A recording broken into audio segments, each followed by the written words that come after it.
Call to order. Please rise for the Pledge of Allegiance. I pledge allegiance to the flag of the United States of America and to the republic for which it stands, one nation, under God, indivisible, with liberty and justice for all.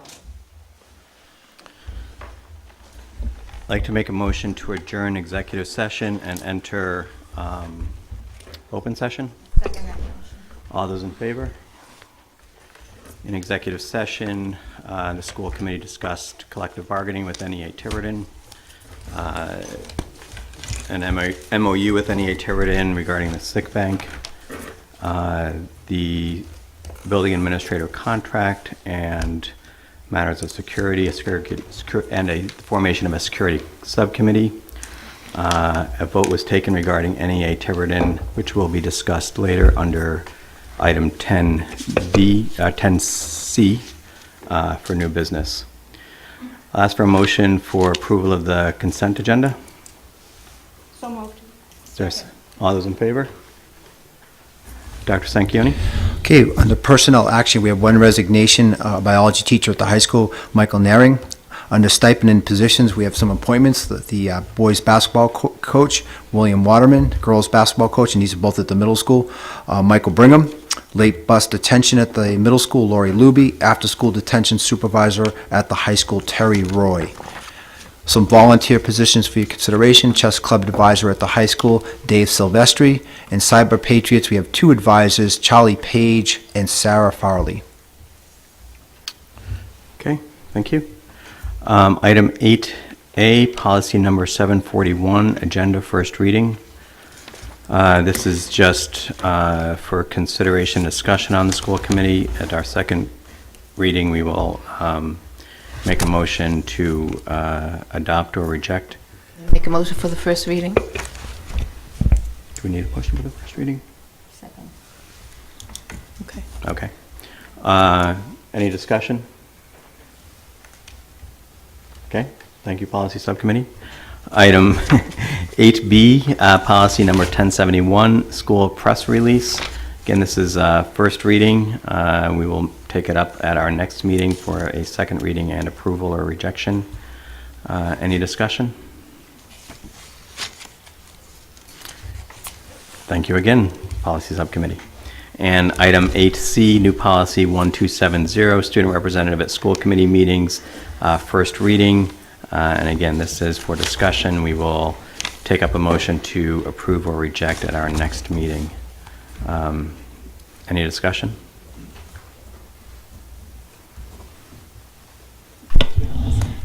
Tom? I just want to point out that this was at the request of the committee that we put together a new policy to bring student representation to our meetings.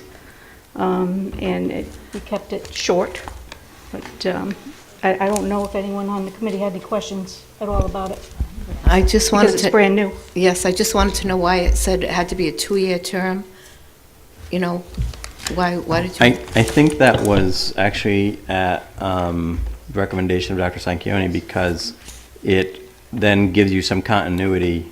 So the junior is voted in for a second-year term, or for a 2-year term, who then serves in their senior year, and then they have, so the first year there'll be a 1-year term for, I guess, the senior. So because if the senior wants to at be, this then point, the 3/4 senior of the can year. come on because of 1-year term. Yeah, they can, You know what I mean? appoint or elect a senior now. Yeah, okay. And then whoever the junior is, I they just want to elect make will sure that didn't leave the serve next seniors year. out. You know what I mean? No. You can clarify that. As if they could be. They couldn't do it. They couldn't do a 2-year I'll term. clarify that, just Okay. that for the initial year, it'll be a 1-year term for the senior. Right, good. And the Okay. junior is, the intent is to serve. Okay. Thank you. We'll clarify that. Thank you. Yeah, so no, thank you. Good work. And again, I think it's important to recognize this is a representative. They're not a voting member. I don't think we actually have the statutory authority to appoint a new member, because otherwise we could appoint 10 and then And thank you for take a bringing vacation. that from Massachusetts. I know we did that. Thank you. All right. Item 9A, construction update. I'll be providing that this evening, although Ms. Mendes is here, if you'd like any questions from him also. I think there's three important things to share with the community. First is the project is coming to substantial completion. We're real close to finalizing all aspects of this. Within the next 2 weeks, we should be there. Second most important thing, or important to mention, is our roof. As you've heard, there's been leaks as the construction went on and on, but at this point, they've eliminated all the roof leaks at both schools. Certainly continue to be monitored. The roof has not been turned over to us yet, so it's not under warranty. It's still under the responsibility of the construction company, but yet all the roof leaks have been taken care of as far as we can see right now. And thirdly, we've had some ups and downs with the heat in both buildings. Some challenges have been presented, but the good news is there is no longer any temporary heating at both buildings. And in fact, both buildings now are being supported by the brand new heating systems. With those being brought online, there still are adjustments having to be made. There are unit ventilators in some classrooms that still need to be adjusted. Some classrooms are getting more heat, some classrooms are getting less, but every day they go into those classrooms and adjust those unit ventilators. And so we expect it to be, fully online, fully controlled by the system at temperatures ranging between 68 and 72 degrees in every classroom at all times. So we're getting real close, but the buildings are in much better condition over the last 10 days than where they were. Okay, thank you. I'm going to let, yeah, sure, come, but come to the podium and just be sure you Yeah, she identify can go yourself. first. Yeah, sure, go ahead. Hi. Hello, Renee Bond. I'm just wondering about the auditorium, because since this started weeks and weeks ago, there are classes in there daily, and they've been freezing, and they haven't gotten out of the 50s yet. The auditorium has a rooftop unit that has been brought online, and so there should be heat in the auditorium tomorrow. Awesome, thank you. I actually had a question as we're finishing, and I don't think you're going to be able to answer it tonight, but I do want someone to follow up on it.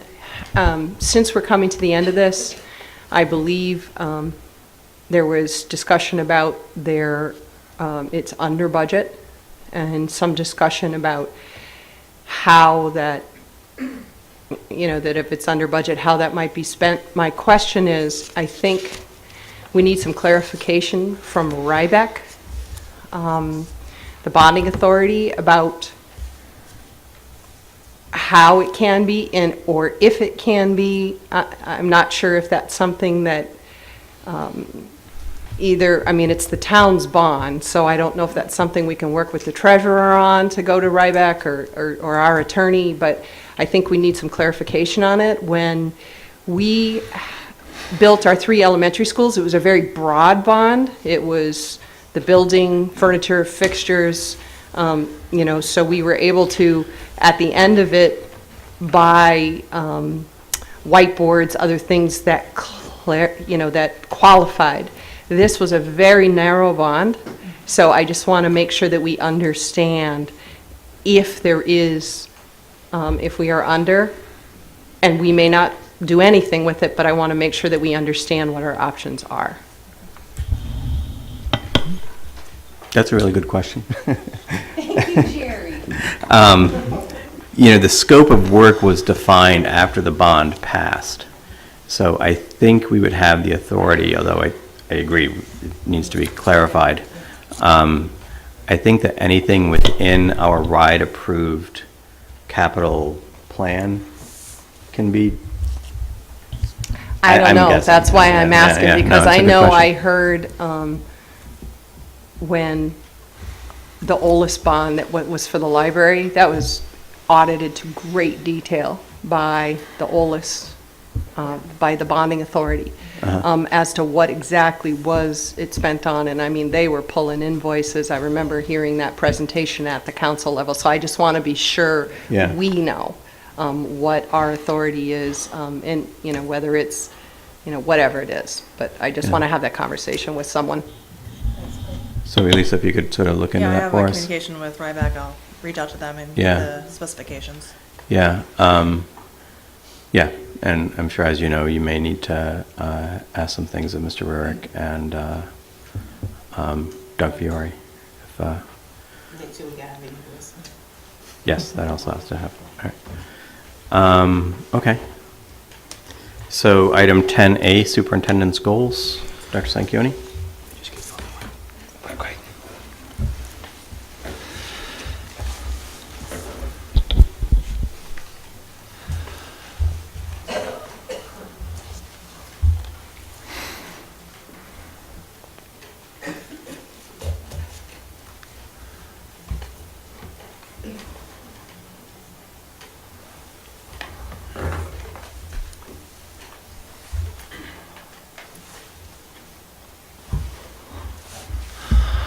Okay, so it's, I look at the work that I've been doing since I've been here, and it's been a lot with the construction, roofs that leak, boilers that work, boilers that don't work, contracts, and it's all good work. It's all the work a superintendent does. But here tonight I'm going to talk to you about is the heart of education and the things that I believe can move the Tiverton Public Schools to a great school district in the Commonwealth of Rhode Island.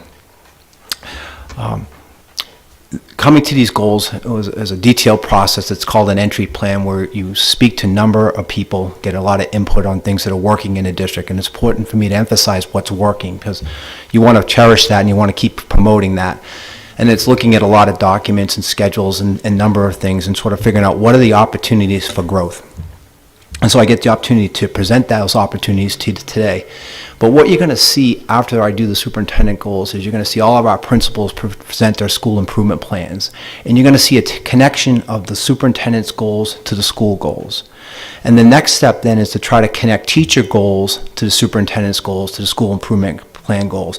And then you connect your professional development to those goals, and you connect your budget to those goals, and you connect your accountability to those goals.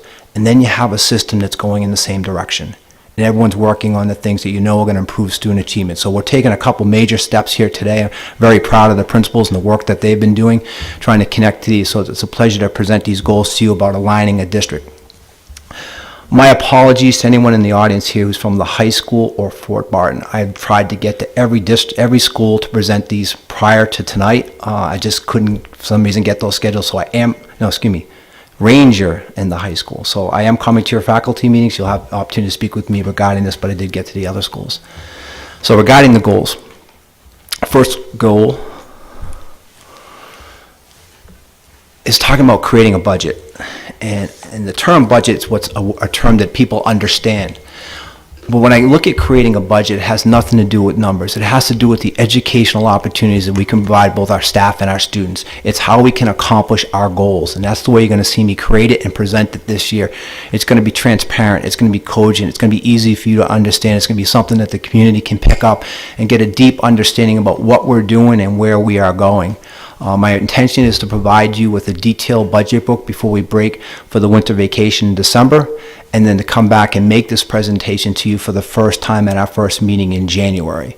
Along the way, there's a lot of work going into this presentation. We've met with every cost center leader in the district up to this point to get a sense of the people who have responsibility for the finances in the district. Where are we and where do we want to go? What are we spending our money on now, and where would that money be better spent or added to continue to make these goals for the district.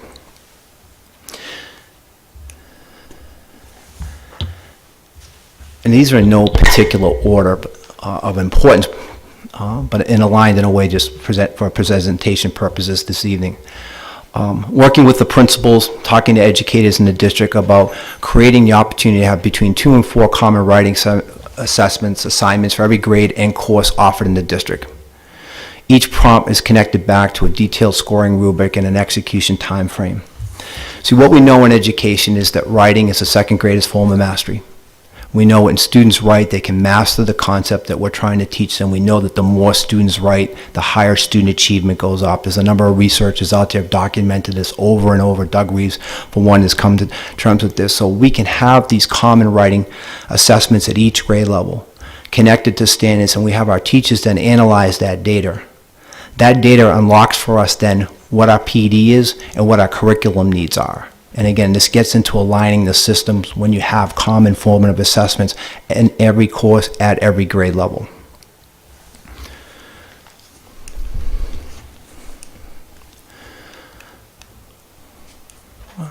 Okay. Goal 3 has to do with technology. And I'll review the goal for you first. It's in 3 critical pieces.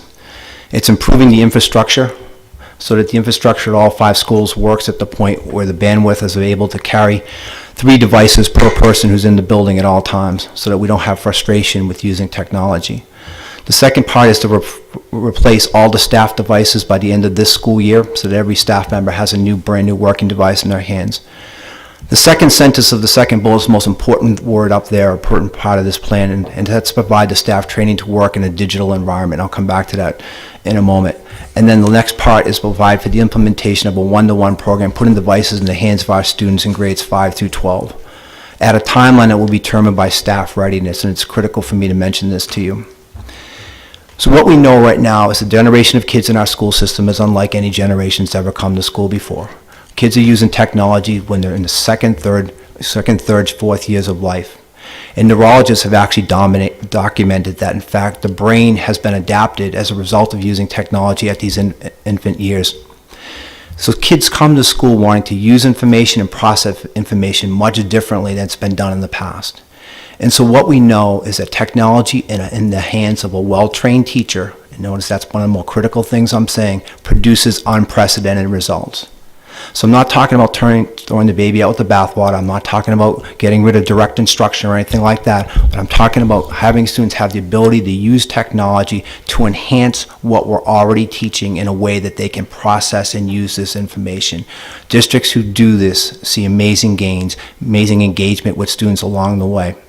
But again, it comes back to the staff training that allows that to be executed. You put these devices in the hands of the children without training the staff, they become $500,000 pencils. But if we have a staff that's well-trained and understand the connections that technology makes to the curriculum that they're already teaching, amazing things can happen for kids. Also, we know about providing devices to children. It does two things. It closes the achievement gap, and it closes the poverty gap. You provide a device to a child who may go home to a home that is not promoting education in ways we would like to. You've just given that child access to every book in the world, to encyclopedias, to a ruler, to a protractor, to a map, to everything that you would want to see in a home the child would have access to. We give that to them in a device. And we've seen over and over in the research that, going one-to-one at certain grade levels allows students to go home and to stay engaged in their education to high levels at times and in ways that were previously not there in that home. So there's a lot of benefits. I look forward to making a more detailed presentation to the school committee about this, but I'm outlining for you the three key components of getting to that last bullet, or the last bullet being a component, which is in fact, we have to improve the infrastructure, and Dave Cannavale has a great plan to do that. It's going to happen this year. Second is to provide devices for our teachers, and then to do really systemic ongoing PD to get them ready to work in a digital environment, a digital conversion, and then work toward putting the device in the hands of our students.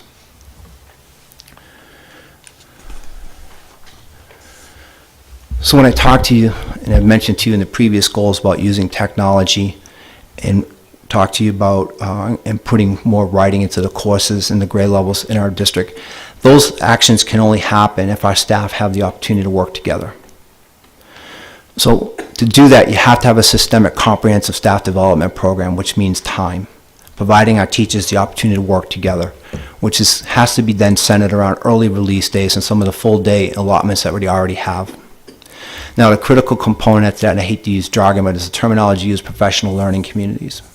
But simply what that means is we allow teachers who do the same job the opportunity to work together, at least on a monthly basis, if not more often than that. But when they're working together, they have that opportunity. If I go back to writing and use that as an example, they all have a writing prompt. They've all executed a writing prompt. They all have the opportunity to come together. Let me just pick the third grade, for example. And you put the 8 third grade teachers in the district and say, okay, we all just gave this writing prompt. How did it turn out? What did students learn? What was the depth? What was the breadth? What was the complexities that came out of this? What do we need for PD moving forward? What do we need for what methodologies do we need to change? What instructional materials? So again, it lines the system. We have the goals, we have the staff working on the goals, and then they are able to dictate back to us what their needs are, and we can support them then as administrators. So this time is critical for the success of the district, and you're going to see me come forward with the calendar for next school years that's going to have early release days in there. So I'm previewing this for you now and sort of setting the framework for the importance of having that time for our staff to work together. The fifth goal is centered around a diversion program, which we've sort of brought together here at the middle school and at the high school. And was simply what that is, if students are involved with drugs, alcohol, or tobacco, a more traditional approach to that has been to suspend kids, and we know that absolutely does not work. All we do is jeopardize their academic success by suspending them out of school for things of that nature. What we need to do is require these kids to work with a trained counselor for 15 to 20 hours after school hours so they can get the help they need to overcome or understand to greater depth and breadth if they're involved with drugs, alcohol, or tobacco. So I know Chris in the high school have been receptive to this, and Sue in the middle school have been receptive to this. And so we want to execute that and put that in place and try to help our kids. Now, there's always exceptions to that.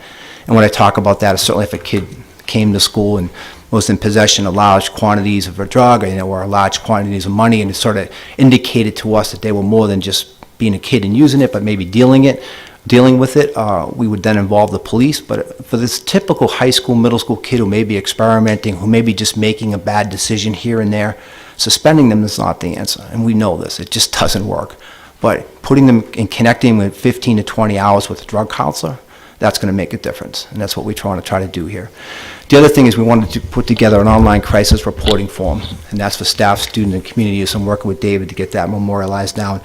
And that's just based upon some research that we know that in many of the tragic events that have taken place in the schools across this country, students knew about it, but yet they didn't have a channel of communication with adults in the building to be able to report that. And a system like that does give that. If we can train our students to know that there is a way to communicate with us, and that information will come directly to an administrator, and we can react. So if you know that your friend wants to hurt themselves or hurt others, that information is invaluable to us. We open up those communication channels, and I don't want to be melodramatic here, but we can save lives. And it's been proven in schools across the country, when you do that, that's what happens.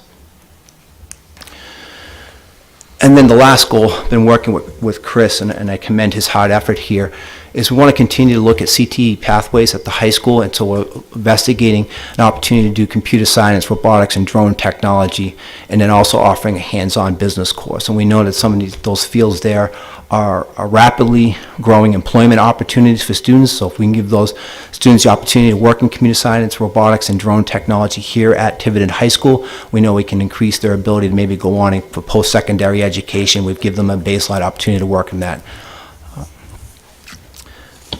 So I'm going to pause there. 6 goals for your consideration, and happy to answer any questions. On goal 4, the early release, and it's certainly a positive step, but I do know that when Portsmouth tried to implement this, just looking at and there's a few others that I can't think of, there was some pushback. So I'm just wondering how soon and how much we're going to, because the sooner we can start communicating it and the reason why, and sort of explaining to people why we're doing it and how it'll benefit and sort of address all those concerns, probably the better. So I was just curious when we're going to sort of start communicating that with our parents. Yeah, so how about 2 weeks from tonight? Okay. Or tomorrow night? Perfect. Yes, it's actually on the next agenda. Thank you for All right, asking. because that kind of gives everyone a chance to, Yep. get their concerns out, get their questions answered, and because I know if we're going to, we approve our calendars fairly early, so I just was curious. And I tried to sequence it so that I could present the goals to you first before bringing that to you. So Well, there that was a makes little- sense. Right. I Just want to remind you, that has to be negotiated with the teachers' union. Amy, can you please identify yourself before you start to speak? Sure. Amy Mullen, here on behalf of NEA Tiverton. Thank you. Anyone else from the committee? Okay. Thank you, Peter. Thank you. Good job.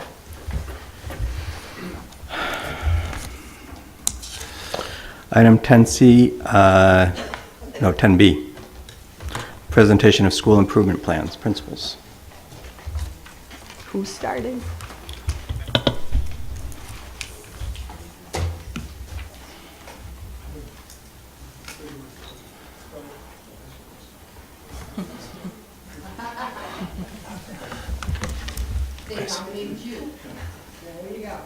Happy to do it. Okay. Yeah, sure. Thank you.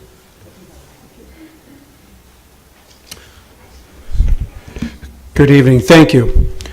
So the high school is excited to announce its goals for the upcoming school year, and I'll get started right away with our first goal on the PSATs. So we're actually excited that the state has really streamlined at least at the high school level, state testing requirement to move to the PSAT and the SAT model.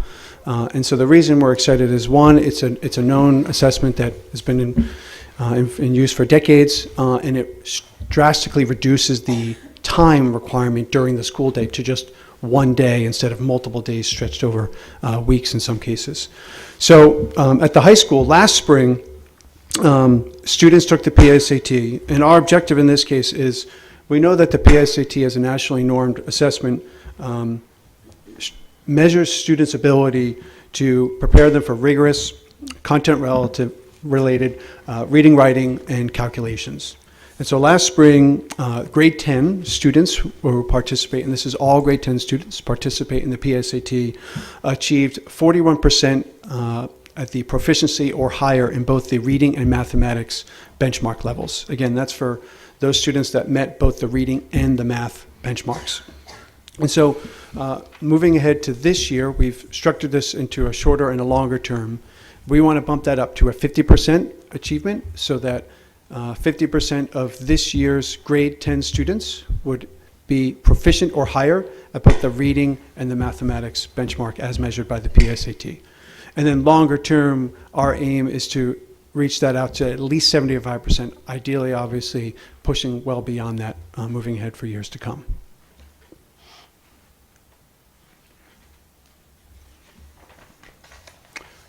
So we're staying with the PSAT and SAT assessment as our second goal. So the SAT is given now to all grade 11 students. And again, the SAT we're using because it's a great measurement for ensuring students are prepared for rigorous, content-relevant reading, writing, and mathematics problems. So last spring, we didn't do quite as well as at the PSAT. 32% of our grade 11 students were proficient in both the math and reading benchmarks. And so we want to push to 40% as measured by this year's upcoming spring 2019 assessment. And it's not stated there, but obviously in years, looking to years ahead, we know this assessment isn't going away. We want to push that to obviously significantly higher over the coming years. And the next goal is going to talk about, as the superintendent spoke about alignment between the district and the school levels, about how we plan to support our students and our teachers to reach those goals.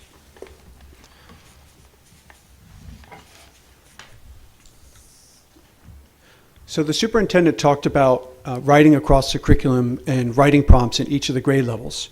We've taken that goal and identified the shared responsibility in having students write clearly and effectively in all content areas. And we really mean that in all content areas at the high school level. So writing across the curriculum is not something new to the high school, and departments have been focusing on it in varying degrees for the past few years. But we really want to take that effort and streamline it and step it up a little bit, so that we really make sure we are clearly articulate at each of the content and grade levels exactly what those key common writing prompts are going to be, so that, as the superintendent talked about, in our common planning and in our professional development time, our teachers that share those content and grade levels can talk about results, identify strengths, and identify areas where, wow, we either need further professional development or we need to possibly go back and reteach some key skills there that we haven't quite reached yet. And so you can see there in the language about including with those writing prompts well-defined rubrics connected to the standards and a timeline for the execution. And then the final goal for the high school relates to our work on students with identified learning needs or learning struggles. So the goal is stated as clarifying and implementing an RTI system for supporting and monitoring our most struggling learners. So RTI stands for Response to Intervention. This is a district-wide approach to identifying, supporting, and monitoring our most struggling learners. Again, this is not a new system to the high school, but we recognize it as a need that we don't always ensure that the students who need the most support are maintained that level of support as they progress through the high school. It kind of wavers up and down at times. And so what we want to do is ensure that all students who need that support are identified, provided with the support, and then monitored closely through a variety of systems to make sure that they get to that graduation and their goals beyond. And so we've tied that to our graduation rate of achieving at least a 95% graduation rate. And ideally, obviously, we're always shooting for 100%, but recognizing where we are right now. So we feel, in summary, the 4 goals, the PSAT, the SAT, really hit at the key drivers in terms of the content areas. Our writing across the curriculum, as the superintendent talked about, if students can write about the content, then we know that they know what they're talking about. And then lastly, supporting our most struggling learners to ensure that they graduate on time. I'm happy to take questions. Questions? Ms. Sure. Balish? Jump in. I know those assessment, the PSAT and the SAT assessments just came out, and I can see, Dr. Sanquioni and Chris, where we're going. Are we going to have a brief presentation at some point about where we are? Yeah, we're analyzing that data now, and it's forthcoming. Okay, thank you. Yeah.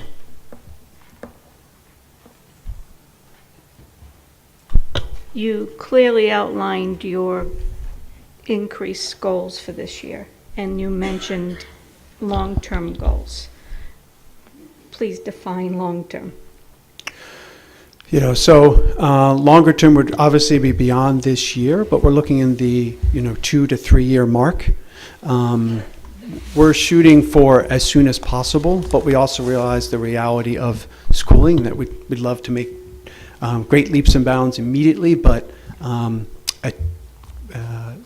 when shooting for more rigorous goals, especially school-wide, it just takes a little bit more time because the work is more complex and it truly involves the whole school. So again, looking at a multi-year approach there. And just to clarify, your presentation, was it based solely on reading and writing? What about math? Is that included in these numbers as well? It is, yes, to clarify. So in both the PSAT and the SAT assessments, each of those have the math essentially divided equally between reading/writing and mathematics. The PSAT is basically 50% math, 50% reading/writing, and the same for the SAT. Yes, Mrs. Black. And if they don't reach those benchmarks, we'll have the other pathways and the other endorsements. We're working on those.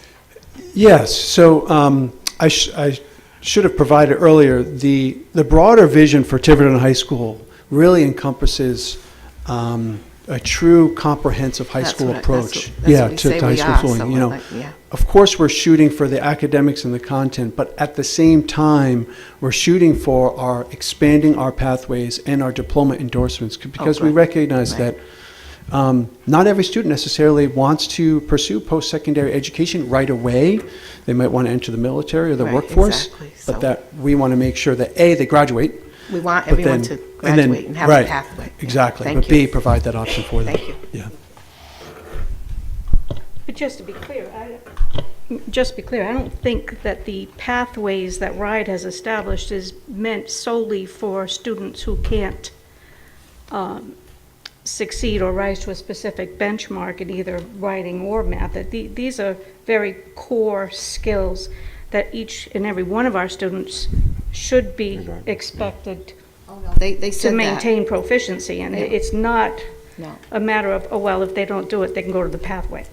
That's not at all where we're going with this. Correct. They are not mutually exclusive, No. right? They are centrally integrated within each other. Okay, I just wanted to make sure that was clear. And when they developed them, they made sure they were rigorous. Everything was rigorous, and everything had many complications to it. It's not that at all, Diane. You're absolutely right. Okay. Thank you. Thank you. Chris stood up, but you guys don't have. You want to do it from there, that's fine. Hard to see it. Thank you, that's great. So at the beginning of my start date in Tiverton, I also executed an entry plan in which I interviewed many teachers and parents. I sent out a survey to parents and teachers as well, and I shadowed students. And one student in grades 5 through 8 for the entire day to learn as much information as I could about the school, about the students, and that way I could, when I came here to execute and discuss my goals, I could have a lot of knowledge in order to do that. So my first goal is to work with our educational leadership team and adopt a curriculum for grades K through 8 English language arts. And with that comes the difficult decision to eliminate our extended curriculum classes in English language arts and math 5-6. And that decision is more, it's very simple. It's just not good for kids, right? The way we currently structure our courses in English language arts is we are basically saying we will afford some kids an opportunity to have a rigorous curriculum, not all. And as an educator, that's just not sound practice. And in English language arts is very easy to differentiate in a classroom. I talked to Ms. Nojera and really got a feel for what extended curriculum meant. What is it? How are we challenging those kids more than the others? And essentially, when you have literature circles, the child chooses their leveled book. So that's not different in a regular education classroom in ELA or an extended curriculum classroom. At the end of the day, essentially, it was one more writing component. And so, of course, I say to myself, why are we offering just the extended curriculum kids the opportunity to write more? It just doesn't make sense. And the assessments are more rigorous and challenging. Again, why are we just saying some kids can have challenging assessments in a rigorous curriculum? So that's my first goal. My second goal is to, again, work with the educational leadership team in this district to come up with a plan to create a 5 through 8 common assessments in English language arts and all of the co-curriculars as well. We have to write more, as our superintendent stated. We know, based on sound practice, that the more you write, the better you become at writing. I was an English major in college, and so I recognize the need and necessity for writing more frequently. And students shouldn't be faced with, we're going to have one writing assignment, and they look at that writing assignment as a burden. It should just come more easily for them. If they do it more frequently in all of their content areas and co-curriculars, it will become easy for them.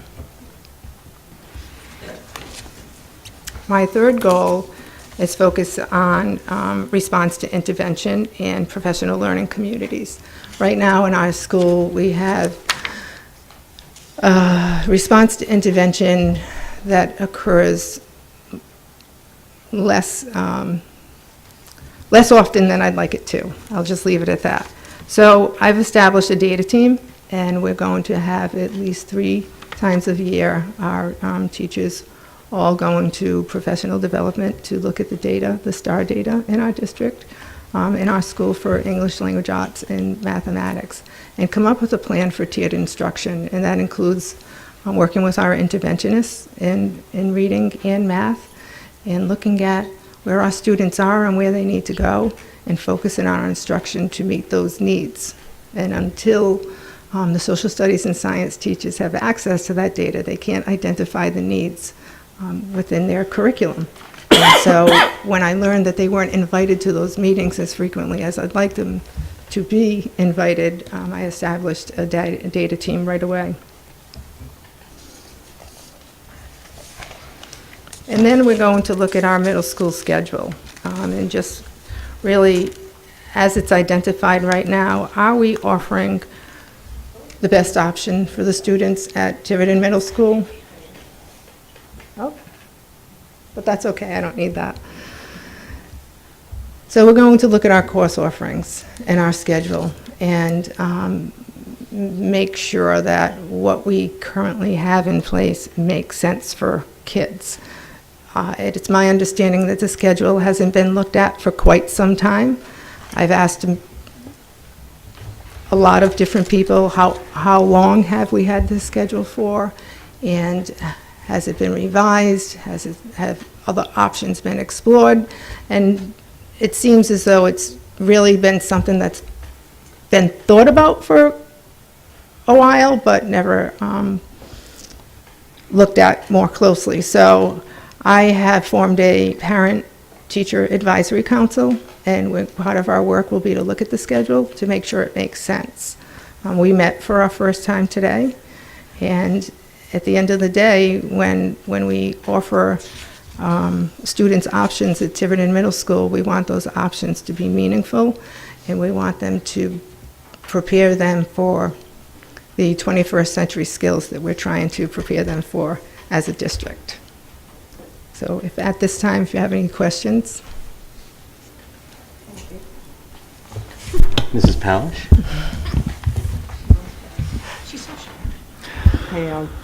I read them.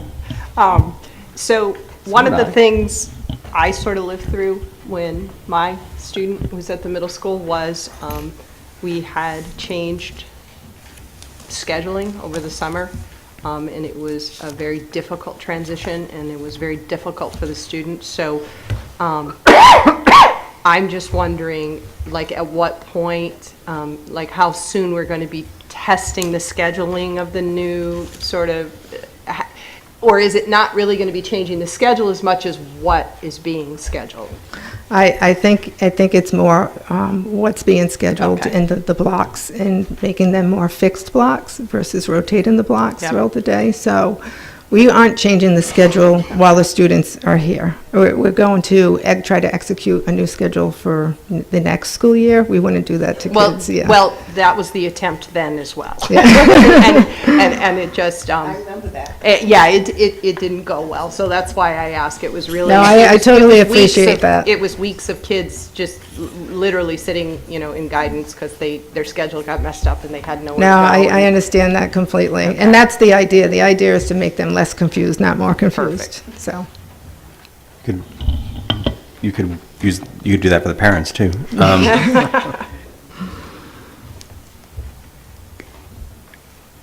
Do you have some idea of what you think the schedule should be, or are you going to be a pure empiricist and just sort of see what people say? I think that I have some idea of what it should look like. As I said, it should be fixed blocks so that kids aren't rotating throughout the day to different periods at different times. But it will also afford us opportunities to meet as teachers so Yep. that we can do the other professional development that needs Right. to be done in our district. Yep. Less confusion, as I said, Yeah. specifically. That's the You're not focus. just trying to teach them basics. No. Okay. More offerings, less confusion, So the other if that's question, possible. the other question I have, that's possible. Yeah. The other question I have is about the extended curriculum. So if I understood you correctly, you thought you would want to eliminate it in grades 5 and 6, but keep it in 7 and 8? For Or- math. For math. But 5 through 8 for English language arts, I would eliminate it. Okay. Because it's it is to differentiate instruction in English language arts. It's not I would agree, yeah. difficult. So Yeah. it just needs to be more rigorous in the classroom. And I feel very strongly that we're saying no to many children, essentially, because they didn't do well on a STAR test. And that's not okay for grades Right. 5 through 8. It's not Right. okay. And you've had an opportunity to discuss this with your faculty already? I did. I presented my goals to them at our Okay. faculty meeting. Okay. All right, thank you. You're welcome. Elaine, Sally? Oh, Thank you. oh. Okay. Here's what Al. So the 3 elementary schools have 3 common goals, and then we each have 1 separate goal. So the first common goal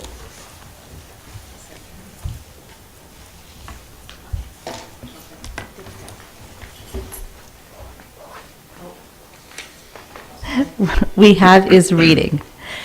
By 2019, all elementary students will demonstrate at least 1 year expected growth in the areas of reading, including phonics, comprehension, and fluency, as measured by DIBELS and/or STAR reading assessments. And within the classroom, we have different reading strategies that our teachers will be using every day, because in elementary school, really, all teachers are teachers of reading. So they'll be using rich reading experiences, utilizing resources to support reading development, providing instruction in all areas of reading development, and providing interventions and enriching reading experiences. In mathematics, we have a very similar goal. By 2019, all elementary students will demonstrate at least 1 year expected growth in the areas of mathematics, including computation, concepts, and application, as measured by STAR math assessment. And again, we have similar strategies and action steps, providing rich math experiences, utilize resources to support mathematical development, provide interventions and enrichment experiences. And we felt that having these similar goals will help, because obviously, with 3 elementary schools, all of our students end up at the middle school. So we wanted to make sure all of our students ended up really commonly at the same place. For our writing goal, by 2019, every grade level will develop at least 2 common writing assessments with corresponding rubrics to be implemented district-wide at the ends of quarters 2 and 3. So the principals will work together with the teachers, and we're going to create grade-level, age-appropriate writing prompts and create specific rubrics aligned to Common Core, and pilot at least 1 prompt per grade at the end of quarters 2 and 3. So before I go on to the individual building goals, are there any questions about the first 3 common goals? Mrs. Palish? You go back and you say, can you go back? Demonstrate at least 1 year expected growth. Can you define that? Or is that in your individual one? So what happens is, when we assess students initially, we will receive, all students receive, whether they are on grade level or they'll receive like a score in like a DIBELS score or a STARS. There's a certain thing that you would expect in 1 year. Right. Where they are to where they should be. To where their growth expected is, right. And if a student is, say if a student is in 3rd grade and they are, at the very beginning of the year, they are not at the 3rd grade level, they are a little below, then we would work with that student to have them obviously grow more than 1 year, so that way they can start closing the gaps. And that's where the additional supports come in with the if it's reading, remedial reading supports, and if they do qualify for any additional specialized supports. I love Thank you. All the way around. So for Fort Barton School, this year,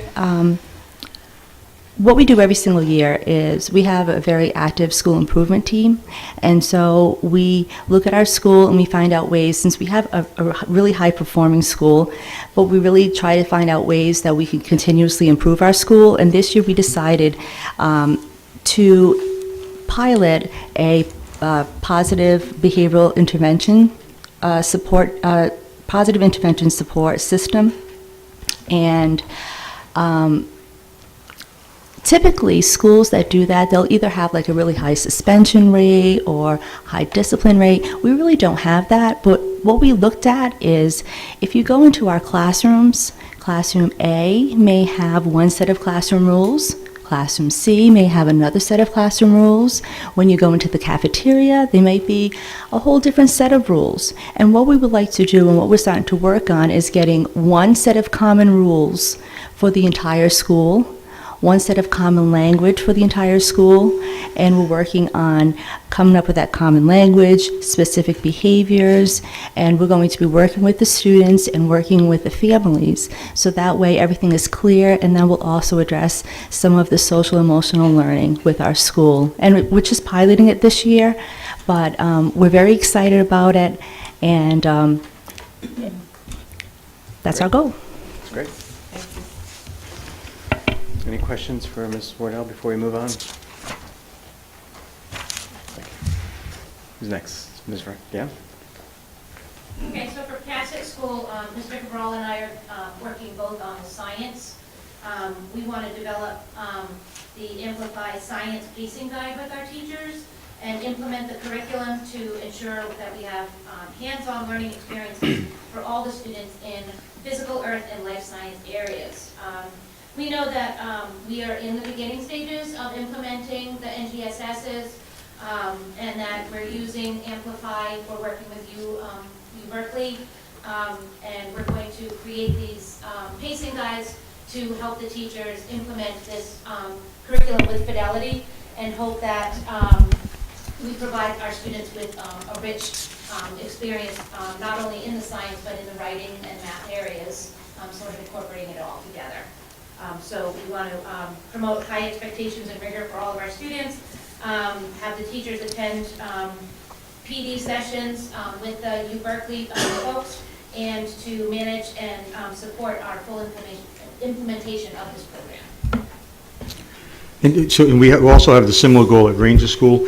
We're waiting for our teacher leaders to come on board so we can start the pacing guides and developing the pacing guides. Along with the professionals at UC Berkeley, as well as the principals, we don't want to develop pacing guides without the input of the teachers. The teachers have been using the program for a full year. The second year it's coming out. We've also got a lot of equipment as far as kits, and we've replenished the kits.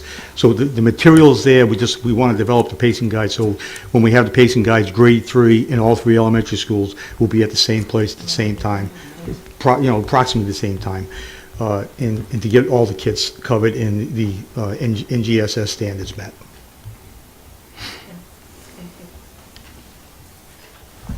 Good.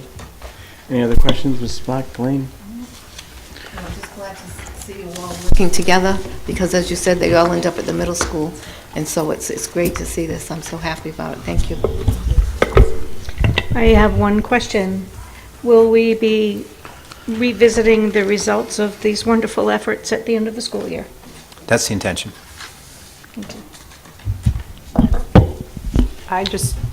My child's long gone, but I'm excited. So, I mean, if you're a parent in Tiverton, I hope you are too. Nice stuff. Thank you. Thank you very much.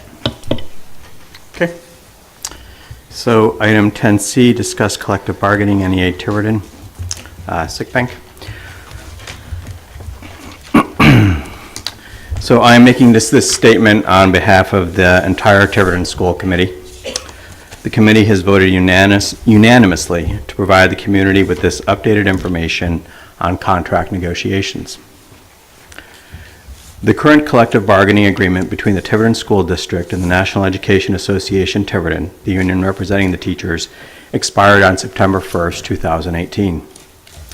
Negotiation of a new contract was initiated in 2018, and by mid-August 2018, agreement on most issues had been reached with the following exceptions. Salary, the structure and function of the sick bank. This is a mechanism by which teachers are afforded long-term disability insurance, which they typically do not have under other mechanisms, and union release time for the teachers' union president and vice president. To grant union release time means the school department agrees to excuse the teachers who serve as union officers from approximately 1/5 of their regular teaching duties during the normal school day without any loss in pay, so that they can spend that time conducting union business. It is important to note that the union membership already pays these officers for their union work in the form of a stipend. In mid-August, the Tiverton School Committee made a final salary offer of a 10% increase structured over 3 years, 3% in the first year of the contract and 3.5% in the second and third years of the contract. At a final negotiating session on August 30th, the school district and union negotiating teams agreed on a salary offer. However, no agreement was reached on the structure of the sick bank, and no agreement was reached on the release time for the union president and vice president.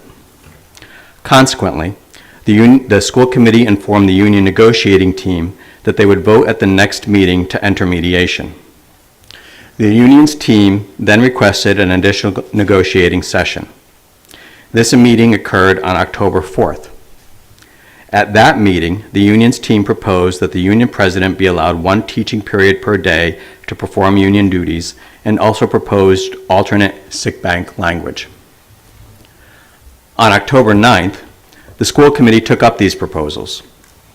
The school committee agreed to the structure of the sick bank, but the committee offered a counter-proposal whereby the union president would be allowed 1 period per day as needed to conduct union business through June 30th, 2019.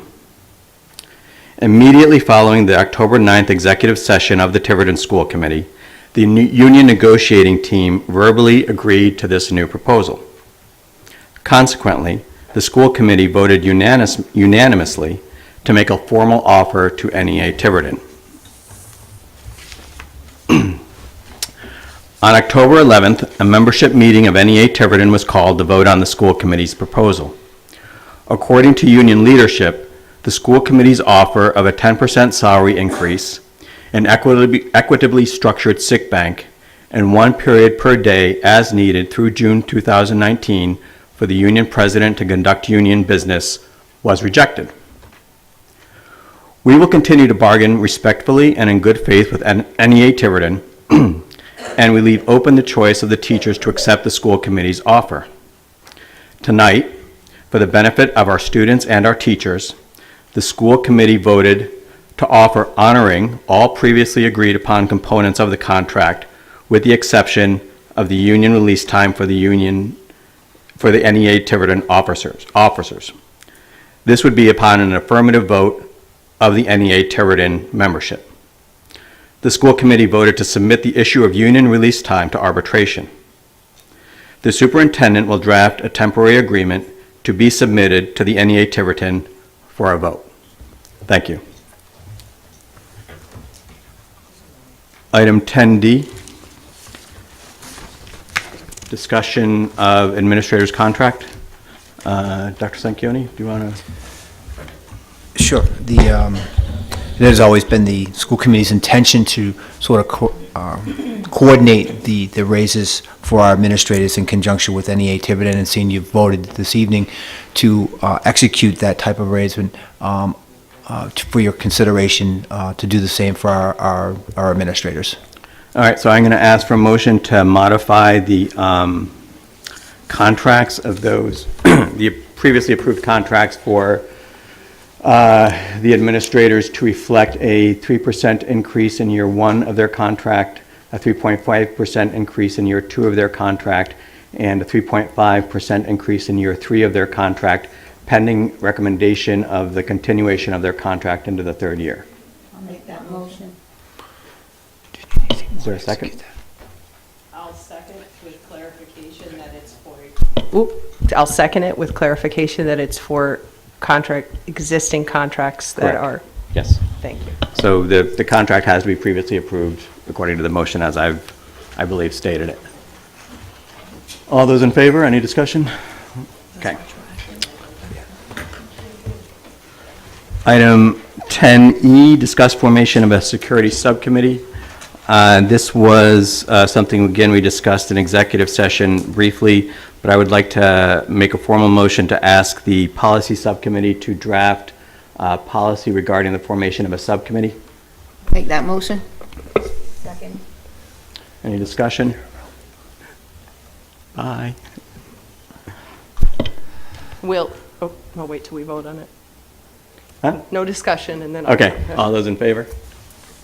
So we'll try to, as soon as we can get a meeting scheduled, we'll try to have that back as soon as possible, because I know we'd like to get that going. Yes. Okay. Item 10F, research feasibility and timeline for restroom renovations at THS and TMS. Mrs. Farnworth? Okay. Everyone on the committee received in their packets a detailed memo explaining, hopefully, where I'm coming from with this. my goal is to generate conversation, maybe some thought gathering amongst this body and certainly amongst the administrators present as we move forward. The RIDE facility study of 2016 indicated that both this building and the middle school needed significant work. I don't think that's a surprise to anyone. At that time, a decision was made to replace the roofs and the boilers at both of the schools and go out to bond for that. Again, it's all well known.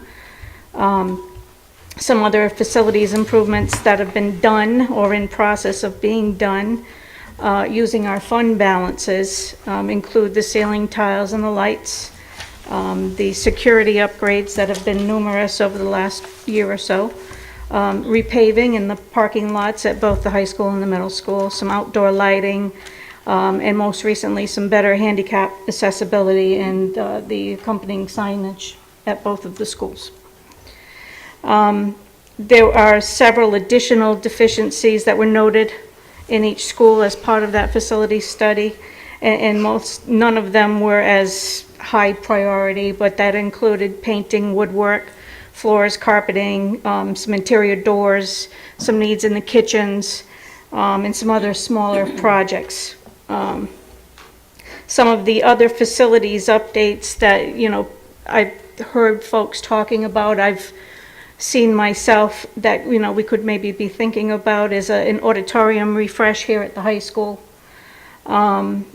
Additional security updates and improvements. We certainly have had discussions in the past over air conditioning at least one of the schools. And obviously there's probably other projects that everyone has in the back of their mind that says, how come she's not saying it? Just because I didn't think of it. You know, and then several large projects remain that need to be done. I don't think anyone would dispute that the restrooms in both the high school and the middle school are in much need of renovation.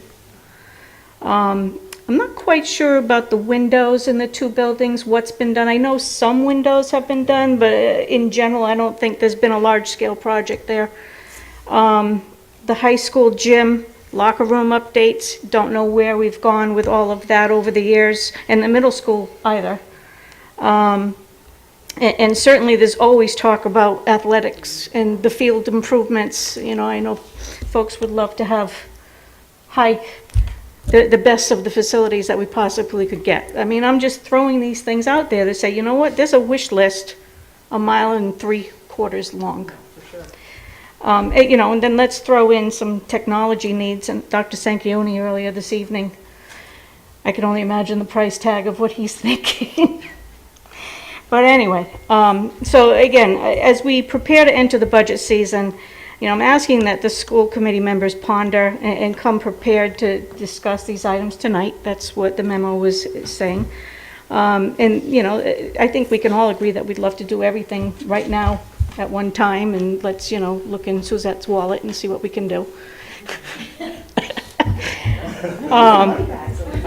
You know, but We can buy a light bulb. but you know, we all know that money's finite. We all know our fund balance is only at a certain level. We all know that there's, you know, the taxpayers of Tiverton really are the folks that will eventually dictate what we can and cannot do. Wondering if we should, you know, think about how we're going to fund maintenance going forward in the next budget year. Should we be considering upping that maintenance budget so that the schools, especially the 3 new schools, are fully covered for their maintenance needs and that we're not letting them fall into the disrepair that these 2 schools did? You know, should we be putting in a capital line item for things, for some of those minimum maintenance needs and for some of those upkeep needs, you know, for let's replace the carpeting here in the library. It's not a major bond issue item, but is it these types of things that maybe we should be considering as we go forward? And then, you know, the big nut here in my mind is these restrooms at the 2 schools. I mean, I'm just going to be blunt, they're gross. You know, yeah, they are. And I can't believe we ask our staff and our students to use these. So, you know, how can we go about continuing, we're almost finished with this huge project. My question is, what's next? We always have, in my opinion, we should always have the goal of constant improvement. We've made the commitment to keep these two buildings for the long term, let's face it. We just put a big investment into it. 60 years. What's next? What do we want to prioritize? And how are we going to find ways to pay for it? I'll close. That's my piece of the discussion. That's a good question. Diane, if Yeah, I throw it may, out to all of you. I actually have a project scheduled for November 9th through 12th. It's called the Installation Project, and it's our PTO is working. I have 50-plus volunteers coming that weekend to Tiverton Middle School to paint all of the bathroom stalls with positive messages, and all of the supplies are being donated by the Corps. So it's completely free. I just have to figure out how to feed them for those 3 days. So we're working on it. Mike Mendez is aware of this project. Our superintendent is aware of this project. I'm very excited about it. At least we'll get the stalls painted, and some of the budget items that I did put in are for replacement of the mirrors in the bathroom, and I'm working with Mike on getting the faucets fixed and the leaks in the stalls, so because those are issues that we can address right now. That's fantastic. Thank you very much. You're welcome. One thing I did want to piggyback on what you were saying, is as far as our new elementary schools, Range is our 11th year. So the maintenance of that building is very important, and I think we've already put our preliminary budgets together as far as the maintenance that needs to be done, and there are things that need to be fixed. Even at the elementary schools, even though there are new schools, we have to maintain those buildings. Absolutely. Right. I mean, we're not doing our jobs. Well, I don't know if we're not doing our jobs, or like you said, it's really up to the town, because we've been talking about. But we need to try. Right, and we were very successful the last time with the bond, on the first time. That was, I think that's the first time in Tiverton's history they passed something on the first time. Look at how many times we had to go out to bond to get the elementary schools updated. So, I think we're going in the right direction, we just need to keep that momentum going. Well, and I think now that we have a new revenue stream in town, I think that our council is having a very similar conversation now. It's like, we need to maintain our buildings so that we don't run into these bonding issues. We need to, I think at the high school and the middle school, though, it's sort of beyond just routine maintenance, though. I mean, there are some big items. I would imagine the first place we kind of have to start is, let's get a good handle on what is in our fund balance still. After we close the year, after we, took care of this, sort of look at what's in there, sort of establish a level, because we really haven't, of what we think needs to be in there just to cover contingencies, whether it be a child who has to go out of district, or, whatever that is, sort of establish that level, and then once we do that, now we have this excess. How do we want to prioritize it? So one thing that was a big part of the current project, and those things can actually occur sort of parallel, although they're obviously very much linked. We can sort of figure out where the books are, both with regard to what is left once the final nail is hammered in from the renovation project, and what is the fund balance and how the books close. That's one thing. The second is sort of establishing those priorities. One of the things that the building committee did when they went through the facility study was they sort of assigned kind of priorities to different things, and mostly it was health and safety / code violations, where we had to bring the buildings up to code, and then sort of protecting the asset, which is where we got to the roof and the HVAC, and then sort of other things have come up along the way, including the lights and the tiles and the draft walls and other things I can think of. But that would be the question is, do you want, this committee to sort of try and set those priorities, or the superintendent to set those priorities, or at least to sort of get the list of what we think is going to be on, what's going to be on the list, and then how do we set the priorities? Well, maybe we could, together, sort of refamiliarize ourselves with the list and sort of go from there, because honestly, I haven't looked at it since we decided that roofing and... Okay, so yeah, you could go back to the original facility study.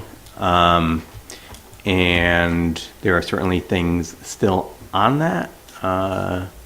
Or just... And it was about $25 million in work. Right, or Peter, having Peter Yeah. and work with your administrators. You guys know these buildings. Yeah. That's already, if I could just interject. Yeah, sure. So that's been done. So I've asked them all, and Mr. Cabral was referring to that. They've given me I asked them for capital and facility improvement. So what we're going to lay that out for you is in a 5-year plan. It'll be part of your budget book that you receive.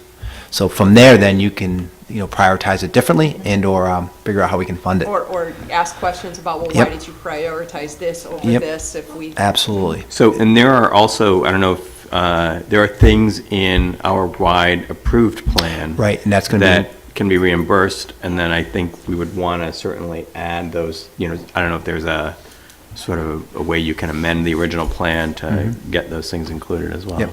So, Blacken. yes, Mrs. Diane, Black. thank you for bringing this up, because that's what I'm hearing out when I go out into all these forums now, to keep up what we have. And the citizens have been so generous, starting with the O2 bond for the high school athletic field and science and everything, then the 3 elementary schools, and now this. But we did we did go to the budget committee, and the people voted for that study, that facility study. Yep. So we do have it, and I'm glad we have that, because it's so important now with that extra revenue. But the people there know the best what you need. But I'm glad we have that official study, a 5-year plan, and that's reimbursed by RIDE, that we went through a lot to get that, to send that up there and have them approve it and everything. So that will be great. But thank you, Diane, because it's very important to But I get mean, this done. there may be stuff that they wouldn't consider reimbursable, but we consider Right. a priority. Oh, sure. That's what we're creating. That's right. Because We they're can not ask in them. these buildings every day. And they're the ones that know. Right, and there's stuff that's probably in between too. And there, I did notice a few things in the study where I would be like, not so much a priority. Right, exactly. Right. So That's great, though. Thank you, Diane. To the top. All right, so that will be coming, it sounds like. It's going to be in your budget book. That's great. Thank you. Great. All right. Where are we? I sensed some long budget meeting. 10G, crisis response intervention. Ms. Craven? Yes, response to intervention, imagine my surprise when we didn't have a response to intervention team at Tiverton Middle School. So I sent Ms. Alves and 8 educators to get trained for CPI, and we adopted this Code Purple, which came from Pecasset and Fort Barton as well. So there shouldn't be any surprises on our crisis response plan, other than, naming the individuals who work in our building. And moving forward, our plan is to train at least 8 more staff members Great.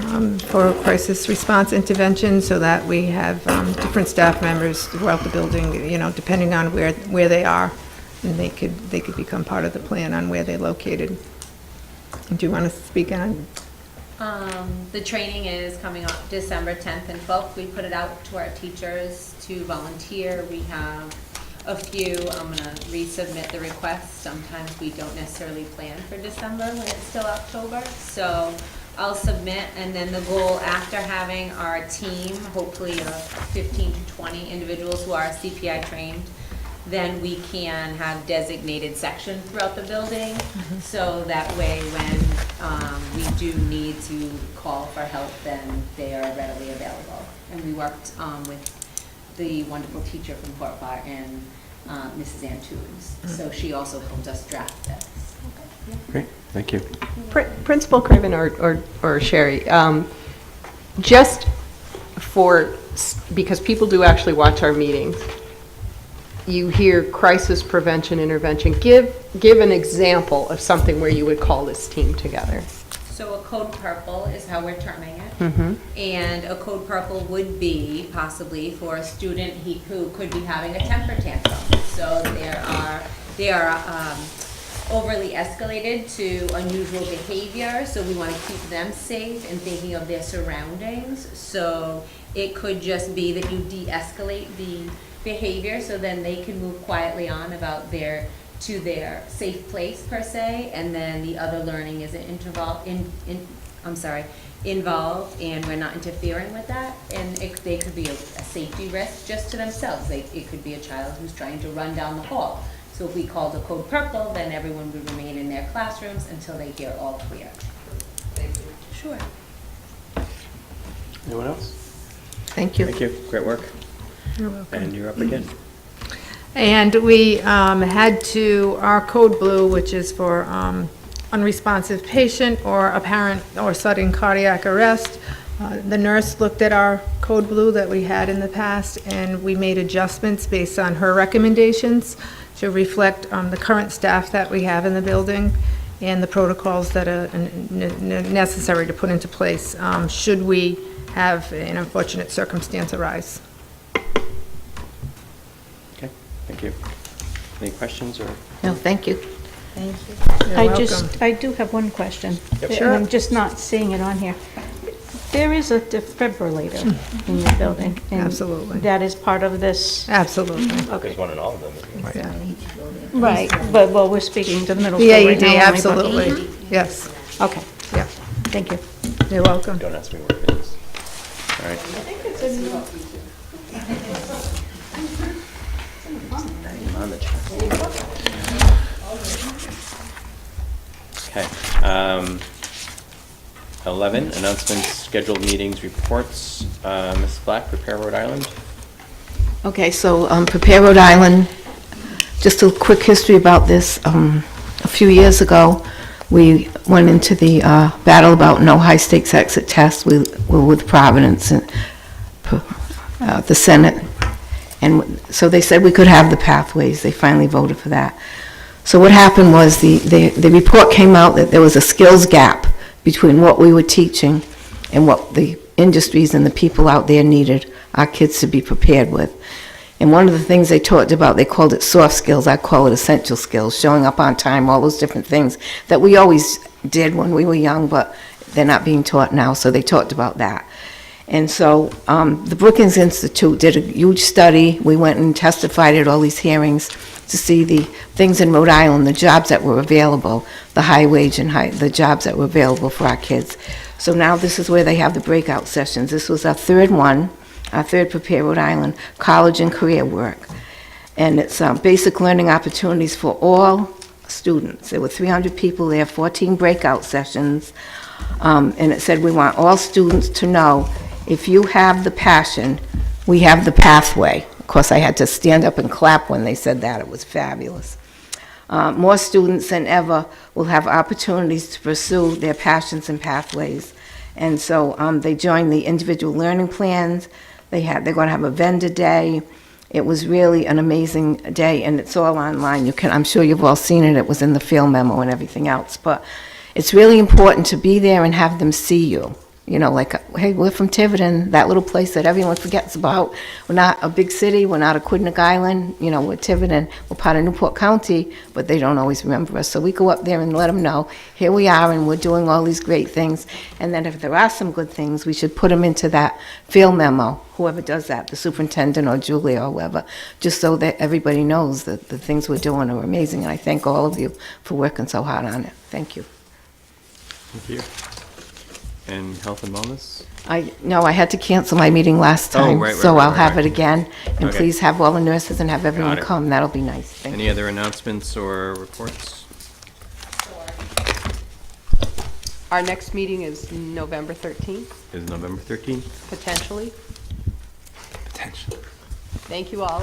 I mean, we don't know what the results are going to be, right, Elaine? So Oh, you meant, so the hour part was potential. Got it. All right, no.